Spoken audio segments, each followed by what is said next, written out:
일본에 긴쓰기라고 하는 도자기 공법이 있습니다. 그래서 그게 무슨 말인가 해서 제가 검색해 보았습니다. 위키백과라고 하는 곳에 이런 짧은 설명이 있었습니다. 긴쓰기, 일본어로는 긴츠기인데 깨진 도자기를 금, 은, 백금 등 금속분이 포함된 오칠로 이어 붙이는 일본의 도예이다 라고 그렇게 짧게 설명이 되어 있었습니다. 깨진 부분이지만 오히려 그런 긴츠키라고 하는 이런 도예 공법을 이용해서 복원은 아니지만 오히려 깨어진 도자기가 더 가치 있어 보이게 하는 그런 기법인 듯 합니다. 그런 것처럼 인간은 누구나 자신의 상처와 아픔을 드러내는 데는 익숙치 않습니다. 자존심이 있고 또 자기의 자부심이 있기 때문에 남에게 자신의 약점을 드러낸다고 하는 것은, 자기의 치부를 드러내는 것은 오히려 다른 사람에게 자신을 비웃음거리로 만들까 봐, 아니면 다른 사람들이 자신의 그 약점에 대해서 아무렇게나 말할까 봐 쉽게 말을 꺼내지 못하는 경향이 많습니다. 그렇기 때문에 과거의 아픔들이 마치 이 긴츠기처럼 그런 기법이 있다면 우리들은 상한 마음, 상한 심령을 고쳐갈 수 있을 것입니다.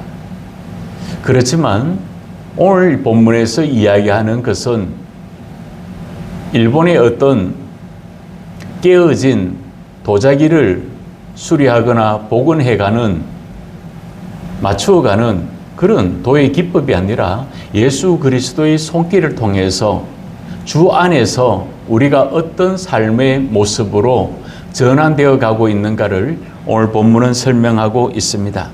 첫 번째는 새로운 전환이 이루어지는데 어둠에서 빛으로 이루어진다고 말씀하고 있습니다. 그래서 오늘 본문 8절에 보면 너희가 전에는 어둠이더니 이제는 주 안에서 빛이라, 빛의 자녀들처럼 행하라 라고 말합니다. 예전에는 우리가 어둠이었는데 그런데 이제는 상황이 전혀 달라졌다라고 바울은 말합니다. 그래서 여기서 이야기하는 이 어둠이다라고 하는 이 스코토스라고 하는 것은 단순히 그냥 캄캄한 정도를 말하는 것이 아닙니다. 이것은 죄로 인해서 인간이 하나님과의 관계에 또 단절을 통해서 회복할 수 없는 지경에 이르렀고, 그래서 결국은 죄로 인하여서 사망에 이를 수밖에 없었던 그 참혹함을 말씀하고 있는 것과 같습니다. 그래서 다윗은 이렇게 고백합니다. 주께서 공고한 백성은 구원하시고 교만한 자를 살피사 낮추시리이다. 여호와는 나의 등불이시니 여호와께서 나의 어둠을 밝히시리로다 라고 말합니다. 그래서 다윗은 힘들고 어려울 때마다 정말 캄캄한 인생, 답이 없고 또 고통스러운 그 순간순간들 속에서 하나님이 나의 등불이 되시고 하나님이 나를 지켜주시는 존재임을 그는 찬양하고 고백했던 것입니다. 바울 사도 역시 여기서 이야기하는 이 빛이라고 하는 이 포스라고 하는 이 말은 우리의 능력이나 우리의 노력 또 인간적인 조건으로 이루어지는 것이 아닙니다. 그래서 인지 모르지만 이 빛이라고 하는 이 포스가 있는 것처럼 야, 저 사람 참 포스가 좋아 라고 이야기를 하기도 합니다. 그렇지만 여기서 이야기하는 것은 한계가 있습니다. 주 안에서 빛이라 라고 말합니다. 어둠이 임하면 빛은 사라지게 되어 있습니다. 예수 그리스도 안에서 살아가는 인생의 여정은 오늘 본문과 공동 본문이기도 한 성서정과에서의 시편 23편은 이렇게 말합니다. 내가 사망의 음침한 골짜기로 다닐지라도 해를 두려워하지 않을 것은 주께서 나와 함께 하심이라. 주의 지팡이와 막대기가 나를 안위하시나이다 라고 말합니다. 정말 평안한 상태에 있기 때문에 그가 여호와는 나의 목자시니 내가 부족함이 없습니다 라고 말한 것이 아닙니다. 사망의 음침한 골짜기로 다닐지라도 해를 두려워하지 않을 것은 라고 말하는 것은 바로 자신과 함께하고 있는 하나님이 이 세상보다 더 크시고 그리고 자기의 모든 삶을 이끌어 가실 분임을 그는 알고 고백하고 있다는 것을 우리는 알고 있습니다. 그러므로 빛의 자녀로 전환되어져 가고 있다는 것입니다. 어둠에서 점점 새벽에 해가 떠오르면 바로 어두웠다가 조금씩 더 밝아지는 것처럼 그리고 완전 어둠에서부터 이제는 빛으로 완전히 전환되었다고 성경은 말씀하고 있는 것입니다. 바울은 이렇게 이야기를 합니다. 또한 너희가 이 시기를 알거니와 자다가 깰 때가 벌써 되었으니 이제 우리의 구원이 처음 믿을 때보다 가까웠음이라. 그리고 말합니다. 밤이 깊고 낮이 가까웠으니 그러므로 우리가 어둠의 일을 벗고 빛의 갑옷을 입자라고 말합니다. 바울이 건면하고 있는 것은 바로 어둠에서 빛의 자녀로 전환되어 가고 있는데 이제는 우리가 어둠을 벗어버리고 빛의 갑옷을 입고 다시 한번 새로운 삶을 믿음으로 살아갑시다 라고 그렇게 건면했던 바와 같습니다. 믿음의 삶은 빛의 자녀로 살아가는 것입니다. 그래서 예수님께서도 너희는 세상의 빛과 소금이라 라고 이야기를 하셨습니다. 선한 영향력을 미치고 살아가실 수 있는 그러한 저와 여러분들 되기를 바랍니다. 예수님께서 앞을 보지 못하는 자를 치료해 주시고 고쳐 주셨습니다. 그럴 때 예수께서 이르시되 내가 심판하러 이 세상에 왔으니 보지 못하는 자들은 보게 하고 보는 자들은 맹인이 되게 하려 함이라 하시니 라고 말합니다. 예수님은 자신이 누구인지 알아보지 못하는 그리고 단순히 시력을 잃어버려서 세상을 보지 못하는 그 시각장애인을 고쳐주신 것뿐만 아니라 멀쩡한 두 눈을 가지고 있으면서도 예수님이 누구인지 알지 못했던 바리새인들에게 하신 말씀이기도 합니다. 그러면서 예수님이 앞에 이렇게 이야기를 하셨습니다. 내가 세상에 있는 동안에는 세상의 빛이로라 라고 말합니다. 예수님 그 자체가 빛이고 우리는 바로 예수님을 그 빛을 받아서 비추는 거울이 되고 또 프리즘과 같은 역할을 감당할 수 있는 존재인 것입니다. 우리들은 믿음의 시선을 어디에 두고 살아가고 있습니까? 혼탁한 이 세상 가운데서 계속되는 미국과 이란 그리고 또 그 이란 영역에 있는 해안을 봉쇄함으로 인해서 많은 유조선들이 그리고 또 많은 선박들을 지나가지 못하도록 함으로 인해서 유가가 굉장히 흔들리고 세상 또 세계적인 정세가 위협해지는 것을 우리는 또 보게 됩니다. 그런데 믿음의 선한 영향력이라고 하는 것은 스가랴서 이렇게 이야기를 합니다. 만군의 여호와가 이같이 말하노라. 그날에는 말이 다른 이방 백성 10명이 유다 사람 하나의 옷자락을 잡을 것이라. 곧 잡고 말하기를 하나님이 너희와 함께 하심을 들었나니 우리가 너희와 함께 가려 하노라 하리라 라고 말씀하고 있습니다. 이 말은 뭐겠습니까? 바로 이방인 10명이 오히려 유다 사람 한 사람을 붙든다는 것입니다. 하나님의 사람을 붙들고 당신에게 하나님이 함께하고 있음을 이제 제가 압니다 라고 그렇게 고백하더라는 것입니다.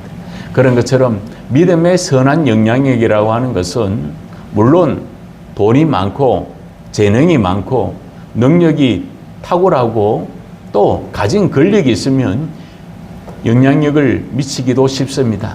그러나 가진 것이 없다 할지라도 선한 영향력을 미칠 수가 있는 것입니다. 배우지 못했다고 해도 바울이 말했던 것처럼 오히려 무명한 자를 들어서 유명한 자를 부끄럽게 하실 하나님이라고 이야기를 했습니다. 무능한 자를 통해서 유능한 자를 또 부끄럽게 하실 하나님이라고 말씀하셨던 것처럼 우리가 믿음으로 살아가는 날 동안 이제는 하나님이 우리와 함께 하실 때 우리는 빛의 자녀로 또 빛과 소금의 역할을 감당할 수 있는 그런 삶의 전환점이 이루어지기를 주님의 이름으로 부탁을 드립니다. 두 번째는 빛의 자녀가 맺는 삶의 열매가 있다는 것입니다. 단순히 그냥 말로만 빛의 자녀입니다. 빛의 자녀입니다. 아, 나는 하나님의 사람입니다. 그렇게 말하는 것이 아니라 하나님의 사람으로 해야 할 일이 있고 책임이 있고 의무가 있다라고 이야기를 하고 있습니다. 요즘은 그걸 가르치는지 모르겠는데 예전에 제가 학교를 다닐 때에는 국민에게는 4대 의무가 있다라고 그렇게 가르쳤습니다. 그래서 노동 또 국방의 의무 이런 것들이 제시되고 있습니다. 그런 것처럼 믿음의 사람들에게 있어서 4대 의무가 아닌 여러 가지 해야 할 일들이 있지만 바울은 오늘 이 빛의 열매는 9절에 이렇게 말합니다. 빛의 열매는 모든 착함과 의로움과 진실함에 있느니라 라고 이야기를 합니다. 열매 맺는 삶을 살아갈 것을 이야기했습니다. 그래서 예수님도 그 나무를 어떻게 아느냐? 열매를 통해서 그 나무가 어떤 나무인 줄을 알 수 있다라고 말씀해 주셨습니다. 그런 것처럼 저는 과목에 대해서 잘 모릅니다. 그렇지만 열매가 맺히면 이게 사과나무는 사과의 열매가 맺히고 복숭아는 복숭아가 맺혀 있기 때문에 그리고 또 지나가는 텃밭에 딸기가 또 이제 계속해서 쏟아져 나올 그런 시원한 여름 과일이 되는 참외 같은 것들도 이래 보면 참외는 참외로 보입니다. 참외를 보고 야 이거 수박이야 이렇게 이야기하는 것은 바로 인지 능력이 모자라거나 아니면 아이들은 그게 무슨 열매인지는 알 수 없을 것입니다. 바울이 이야기하는 이 착함이다라고 하는 이 아카토시네라고 하는 것은 단순히 어떤 도덕적으로 인격적으로 착한 것을 말하는 것이 아닙니다. 어떤 분이 그런 이야기를 하더라고요. 저 사람 참 착하다라고 이야기를 했습니다. 그리고 어떤 분은 야 가격이 참 착하네요 이렇게 이야기를 합니다. 여기서 바울이 이야기하는 이 착함이라고 하는 것은 어떤 예쁘다고 이야기할 때 그건 여성을 향해서 성희롱하는 게 아니고 야 저 여성 참 착하다 이렇게 하는 거는 얼굴이 참 착하다 이렇게 이야기를 합니다. 그래서 저는 처음에는 그 말이 뭔지 잘 몰랐습니다. 그런데 나중에 보니까 자기들끼리 이야기하는 걸 보니까 얼굴이 예쁜데 예쁜 걸 보고는 착하다라고 이야기를 하고 얼굴이 못생기면 야 저건 참 밉상이다 이렇게 이야기하는 것 같습니다. 이야기하는 것처럼 단순히 도덕적인 인격적인 착함을 이야기하는 것이 아니라 바로 자신을 내어주고 상대방의 이익을 또 상대방이 유익한 것을 위해서 힘쓰는 자가 바로 믿음에서는 이 착함이다라고 하는 이 열매를 이야기합니다. 두 번째 열매로 의로움이다라고 하는 이 디카이오시네라고 하는 말을 씁니다. 의롭다고 하는 것은 인간과의 관계나 법체적이고 상식적인 관계에서 의로운 사람 그런 걸 말하는 것이 아닙니다. 바로 조금 더 나아가서 인간과 인간의 관계, 인간과 사회의 활동에 관한 영역에 관한 부분들을 이야기하는 것에서 머무르지 아니하고 조금 더 나아가서 바울은 의로움이라고 하는 것은 하나님과의 관계로부터 나아가는 그런 부분들을 지금 이야기하고 있습니다. 헛된 것을 쫓고 헛된 가치를 두고 살아갈 때 하나님의 빛은 차단되고 어두워진다고 말하고 있습니다. 그래서 베드로는 이렇게 이야기를 합니다. 그들이 바른 길을 떠나 미혹되어 부올의 아들 발람의 길을 따르는도다. 그는 불의의 삭을 사랑하다가 자기의 불법으로 말미암아 책망을 받되 말하지 못하는 나귀가 사람의 소리로 말하여 이 선자의 미친 행동을 저지하였느니라 라고 이야기를 합니다. 그것은 바로 이 발람이라고 하는 선지자가 발락이라고 하는 왕이 불러서 너는 이스라엘을 향하여서 저주하라고 했습니다. 하나님이 없다고 하라 라고 말했지만 이 발람에게 하나님은 나타나셔서 아니라 너는 저주를 선포하지 말고 축복을 이야기하라 라고 말합니다. 몇 번 축복을 계속해서 말합니다. 하나님의 뜻을 거부하지 않았습니다. 그러나 나중에 되어서는 결국 발락의 꾀임에 넘어가게 됩니다. 그래 할 때 그가 이스라엘 백성들에게 나아갈 때 나귀를 타고 오는데 나귀가 그 바로 앞에 하나님의 천사가 칼을 빼들고 이 발람이 오면 죽이려고 기다리고 있었습니다. 그런데도 불구하고 이 발람은 알아보지 못했습니다. 그런데 나귀가 그 죽음의 천사를 보고 뒷걸음질을 합니다. 그러니까 이 발람이 재촉을 하죠. 그런데 이 나귀는 앞에 있는 죽음의 사자를 보고 너무 두려워서 앞으로 가지 못합니다. 그리고 난 후에 계속해서 몇 번이나 채근질을 할 때 이 나귀가 소리쳐 이야기를 하죠. 내 눈에 보이는 저 죽음의 천사가 있는데 당신은 왜 자꾸 그 어긋난 길을 갑니까? 라고 그렇게 말을 하더라는 것입니다. 그런 것처럼 베드로 사도가 이야기하는 것이 뭐겠습니까? 불의의 삭을 사랑했다라고 말합니다. 하나님의 명령, 하나님이 전해야 할 말씀보다는 바로 불의된 그런 헛된 눈을 가리게 하고 길을 막게 하는 세상의 가치를 쫓았던 발람의 예를 들어서 그렇게 소개하더라는 것입니다. 그런 것처럼 발람이 헛된 가치를 쫓게 되었을 때 그는 타락하게 되고 그는 추락할 수밖에 없었습니다. 사회생활 할 때 간혹 우리는 무엇을 이야기하면 관행이다라고 이야기를 합니다. 어떤 일을 할 때 아이고 뭐 그럴 수도 있죠.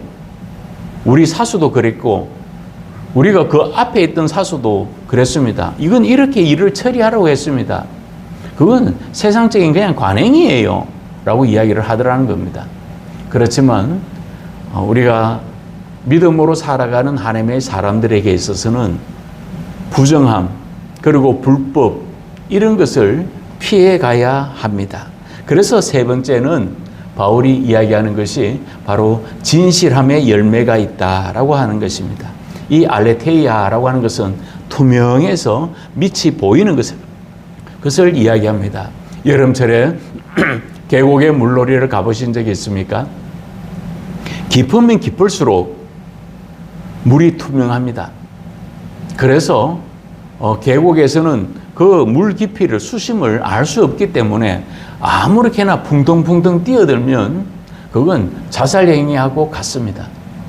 그렇기 때문에 조심해야 하는 것입니다. 그래서 바울 사도는 이야기합니다. 빛의 자녀로 빛의 열매 중에 바로 이 진실함이라고 하는 것은 믿음의 삶을 살아가고 있는 자녀들에게 꼭 필요합니다라는 것을 이야기합니다. 하나님께서는 사울을 버리시고 새로운 왕을 찾으실 때 사무엘에게 이렇게 말씀하셨습니다. 여호와께서 사무엘에게 이르시되 그의 용모와 키를 보지 말라. 내가 이미 그를 버렸노라. 내가 보는 것은 사람과 같지 아니하니 사람은 외모를 보거니와 나 여호와는 중심을 보느니라 라고 하는 유명한 말씀을 합니다. 우리가 익히 하고 있는 말씀이죠. 그런데 거기에 보면 뭐라고 이야기를 합니까? 용모와 키를 보지 말라라고 말합니다. 초대 왕이었던 사울은 용모도 탁월했던 자였습니다. 키도 큰 사람이었습니다. 그래서 이스라엘에 그처럼 요즘 말로 꽃미남이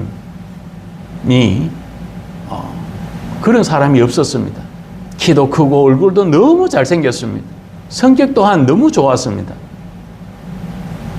인격적으로도 좋았던 사람입니다. 그런데 그에게 악령이 씌이게 될 때 그리고 또 하나님의 명령에 대해서 그가 사사로이 판단하고 자기가 하고 싶은 일들로 해버렸을 때 하나님은 그를 버렸다라고 말씀합니다. 그러면서 하나님은 이새의 집에 보내셔서 너는 그 아들 중에 왕을 택하라라고 이야기를 하시면서 첫 번째 아들부터 두 번째 아들 어떤 용모나 키, 준수함 그런 것을 보지 말라고 했습니다. 하나님이 말씀하신 것은 바로 여호와는 중심을 보느니라 라고 말씀하시더라는 것입니다. 하나님은 우리의 내면을 먼저 보십니다. 인간은 외형적인 부분을 봅니다. 그래서 우리는 그것을 첫인상이다 라고 이야기를 하죠. 그래서 첫인상 중에 야, 저 사람 참 호감 가는 인상이야 라고 이야기를 하지만, 그런데 또 사귀다 보면 또 서로 관계를 가지고 또 이렇게 친교를 하다 보면 첫인상하고는 전혀 다르게 또 행동하는 사람도 있습니다. 그리고 반대로 첫인상은 별로였는데 참 사람이 지내다 보면 지낼수록 저 사람 참 진국이다라고 하는 표현을 쓰지 않습니까? 그런 것하고 마찬가지입니다. 그래서 바울 사도는 이 세 가지의 열매 뒤에 이렇게 말합니다. 주를 기쁘시게 할 것이 무엇인가 시험하여 보라라고 이야기합니다. 이 도키마조라고 하는 이 말은 시험하다는 것은 마치 어떤 물질의 순도를 측정하는 것을 이야기합니다. 순도를 가늠할 때 요즘 금값이 그렇게 많이 오른지는 몰랐습니다. 그런데 금값이 천정부지로 올라가고 있지 않습니까? 그런데 그 금의 이물질이 많으면 많을수록 금의 가치는 점점 떨어질 것입니다. 그거하고 마찬가지입니다. 믿음의 사람들에게 있어서 주를 기쁘시게 할 것이 무엇인지 철저하게 점검해 보라는 그런 뜻입니다. 미가서에 이렇게 이야기를 합니다. 착함과 의로움과 진실함이 드러나게 하고, 그리고 또 빛의 자녀로서 주의 일을 기쁘시게 하는 일이 무엇인가를 생각할 때 미가서의 말씀이 생각납니다. 미가서를 통해서 이렇게 말합니다. 사람아, 주께서 선한 것이 무엇임을 너에게 보이셨나니 여호와께서 너에게 구하시는 것은 오직 정의를 행하며 인자를 사랑하며 겸손하게 너희 하나님과 함께 행하는 것이 아니냐라고 말합니다. 정의와 인자와 겸손, 이 부분을 이야기합니다. 그때에는 그런 자가 없었기 때문입니다. 오늘을 살아가는 우리들에게도 마찬가지입니다. 욥이 숱한 삶의 고통이라고 이야기할 때 흔히 구약의 인물 중에 욥을 꼽기도 합니다. 욥은 가지고 있는 모든 재산을 다 잃어버렸습니다. 아들까지 자녀들까지 다 잃었습니다. 그리고 가진 모든 것들이 들판에서 하늘에서 불이 내려서 도적대에게 모든 것을 빼앗기고 불타고 잃어버렸습니다. 자기의 건강마저 잃었을 때 자기의 아내마저 당신이 믿는 하느님을 욕하고 당신은 죽으라고 그런 저주를 받으면서까지 그는 망한 집터에 앉아 있었습니다. 친구들이 와서 무엇이 진정한 정의인지, 무엇이 진정한 진실함인지 이야기해봐라 라고 이야기할 때 욥이 했던 말이 이것입니다. 그러므로 너희 총명한 자들아, 내 말을 들어라. 하나님은 악을 행하지 아니하시며 전능자는 결코 불의를 행하지 아니하시고 사람의 행위를 따라 갚으사 각각 그의 행위대로 받게 하시나니 라고 말합니다. 그러면서 욥은 자신이 믿는 하나님, 자신이 절대적으로 놓칠 수 없었던 하나님에 관한 모습을 이렇게 말합니다. 진실로 하나님은 악을 행하지 아니하시며 전능자는 공의를 굽히지 아니하시느니라 라고 말합니다. 혼란과 갈등 가운데서 믿음의 사람은 분별력을 잃지 않도록 함께 힘써가야 합니다. 그리고 깨어나야 할 때라는 것을 이야기합니다. 그래서 오늘 본문 11절에 너희는 열매 없는 어둠의 일에 참여하지 말고 도리어 책망하라 라고 말합니다. 믿음의 자녀들이 할 일이 바로 깨어 있어서 책망하라라고 이야기를 합니다. 이 책망하다라고 하는 이 엘렌코라고 하는 이 말은 바로 단순히 상대방을 정죄하거나 비판하거나 잘못을 지적하는 것으로 말하는 단어가 아닙니다. 바로 감춰진 실체를 뿌리채 드러내는 것을 말합니다. 잡초가 있을 때 잡초 밑둥을 자르면 보기에는 깨끗해 보이고 있지만, 그런데 시간이 좀 지나면 잡초는 잡초입니다. 잡초는 금세 자라납니다. 풀은 우리가 원하는 작물보다 더 빨리 자랍니다.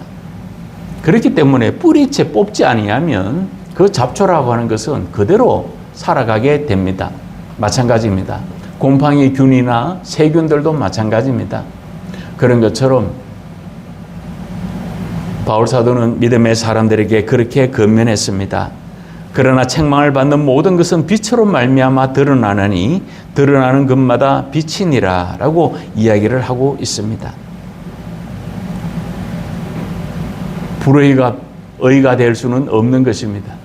거짓이 순전함이 될 수는 없습니다. 그런데 요즘 몇몇 뉴스에 보면 몇몇 인사들이 가해자인데도 불구하고 자신들이 마치 피해를 입은 것처럼 그렇게 말하기도 합니다. 원래 대법원이 3심인데 4심으로 늘렸던 모 당의 법안 처리로 인해서 그 사람들은 자신이 부끄럼도 모르고 인정하지도 않고 내가 4심에서 나의 이 억울함을 밝히리라 라고 그렇게 말하는 것을 보고 야, 저 사람 참 뻔뻔하구나 라고 생각된 적이 있습니다. 마찬가지입니다. 책망에서 끝나지 않고 빛의 통로를 통해서 곰팡이가 다 사라지게 하시는 것처럼 모든 것이 뿌리째 뽑히게 하는 것처럼 그 단계가 아닌 그 단계에서 더 나아가서 바로 구원의 은혜로 접목되기를 힘쓸 것을 바울 사도는 권면하고 있습니다. 계속해서 빛을 비춰가는 돋보기의 역할, 거울의 역할, 그리고 또 프리즘의 역할을 감당하기를 원했습니다. 사도 바울이 이렇게 말합니다. 오늘 본문 마지막 절에 그러므로 이르시기를 잠자는 자여 깨어서 죽은 자들 가운데서 일어나라. 그리스도께서 너에게 비추이시리라 라고 말씀하고 있습니다. 이제는 자다가 깰 때다 라고 이야기를 하는 겁니다. 자다가 깨면 어떻습니까? 정신이 좀 몽롱하기도 하고 정신을 차리지 못할 때에는 눈이 가물가물합니다. 지난 며칠 어머니의 장례 관계로 빈소를 지키고 있었는데 저녁에 잠을 제대로 들 수가 없었습니다. 피곤하기도 하지만 지나간 제가 지켜본 어머니의 생애를 바라볼 때 어머니는 결코 실패한 분이 아니었고 어머니는 정말 세상의 지식은 배우지 못했다 할지라도 저는 그분에게 믿음에 대해서 배웠습니다. 그분에게 진실함이 무엇인지를 배웠고 저는 어머니를 통해서 헌신이 무엇인지 수고가 무엇인지 또 봉사가 무엇인지 그것에 대해서 배우게 되었습니다. 그것은 제가 어떤 박사 과정에서도 배울 수 없었던 살아있는 믿음의 모습이었습니다. 마찬가지입니다. 우리가 이제는 자다가 일어나야 합니다. 일어나다라고 하는 이 아니스테메라고 하는 이 말은 어둠과 죽음의 자리를 박차고 이제는 그것에서 머물지 말고 완전히 단절하고 떠나라는 것을 이야기하고 있습니다. 예수님께서 십자가를 통해서 생명으로 나아가게 하신 것처럼 바울 사도는 이렇게 권면합니다. 그러나 이제 그리스도께서 죽은 자 가운데서 다시 살아나사 잠자는 자들의 첫 열매가 되었도다. 사망이 한 사람으로 말미암았나니 죽은 자의 부활도 한 사람으로 말미암는도다 라고 말합니다. 사람이 계속 잠들면 어떤 경우가 생기겠습니까? 그건 죽은 것하고 같습니다. 너무 피곤해서 잠들었을 때 저희 작고하신 외할머니가 그런 말씀을 하셨습니다. 야, 죽으면 평생 잘 거 좀 몸을 놀리라 라고 그렇게 일꾼들에게 이야기하시는 것을 들었습니다. 성주에서 참외 농사를 할 때 저희 외할머니가 그 농부 일하시는 일꾼들이 이래 오잖아요. 품앗이처럼 그렇게 일을 도와주기도 합니다. 그러면 자기 밭에서 일할 때는 정말 성실하게 일하는데 대부분이 다 열심히 해주십니다. 그런데 품앗이 하다 보면 어떤 분은 건성건성으로 하는 경우가 있습니다.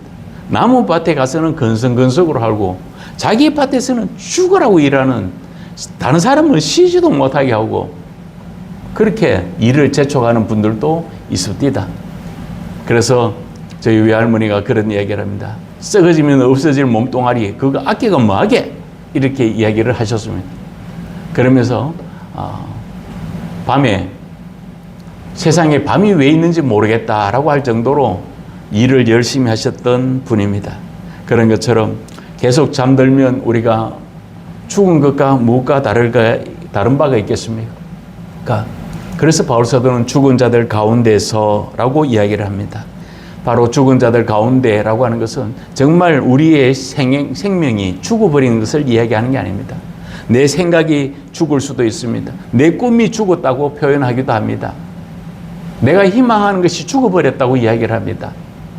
마찬가지입니다.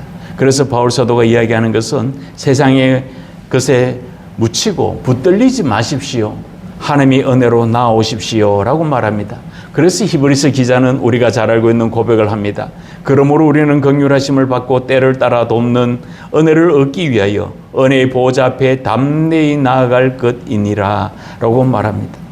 빛이신 예수 그리스도, 그분께 나아올 때 은혜의 위로와 회복이 이루어짐을 믿고 있었던 이 바울처럼 빛으로 말미암아 이제는 어둠에서 빛으로 이루어지고 예수 주 안에서 새로운 생명을 이루어갔던 것처럼 우리의 삶의 모든 모습들 속에서 이제는 온전한 전환점이, 그리고 다시 한번 시작점을 예수 그리스도께 둘 수 있는 이 아침이 되시기를 주님의 이름으로 부탁을 드립니다. 그래서 다윗은 이렇게 고백합니다. 주께서 내 원수의 목전에서 내게 상을 차려주시고 기름을 내 머리에 부으셨으니 내 잔이 넘치나이다. 그리고 말합니다. 내 평생에 선하심과 인자심이 반드시 나를 따르리니 내가 여호와의 집에 영원히 살리로다 라고 고백합니다. 그런 것처럼 우리는 더 이상 어둡고 캄캄한 죄악에 붙들린 존재가 아닙니다. 마귀와 사탄과 영적인 어둠의 세력들은 우리를 죄의 덫으로 올가매고 하나님께 나아가지 못하도록 하지만 예수 그리스도, 그분은 바로 사망에서 생명으로 우리를 옮긴 바 되었다고 성경은 말씀하고 있는 것입니다. 그런 것처럼 오늘 이 아침에 우리가 이것이 주님을 기쁘시게 하는 일인가를 돌아보고 이것이 정말 세상의 가치로 끝나지 아니하고 세상의 가치를 통해서 우리가 하나님이 기뻐하시고 온전한 뜻이 무엇인지 분별하고 믿음 가운데 나아가면서 정말 오늘 바울이 그렇게 건면했던 것처럼 빛의 자녀는 이러한 열매를 맺습니다 라고 이야기했던 것처럼 우리가 다시 한번 하나님의 거룩한 은혜 가운데서 하나님의 도우심을 이루어가고 수많은 믿음의 열매를 맺어가고 그리고 또한 지치기 쉽고 공고한 이 세상 가운데서 다시 한번 힘을 얻을 수 있는 이 아침이 되시기를 주님의 이름으로 부탁을 드립니다. 그래서 주님의 은혜와 응답을 놓치지 말고 삶의 역경을 이겨내고 기쁨을 회복해 갈 수 있는 저와 여러분들 되시기를 바랍니다. 이제는 눈물을 거두게 하실 것이고 하나님의 거룩한 은혜 가운데서 새 힘을 다해 주실 주의 약속하신만을 바라보고 살아갈 수 있는 우리 가족들이 되도록 우리 잠시 함께 같이 기도합시다.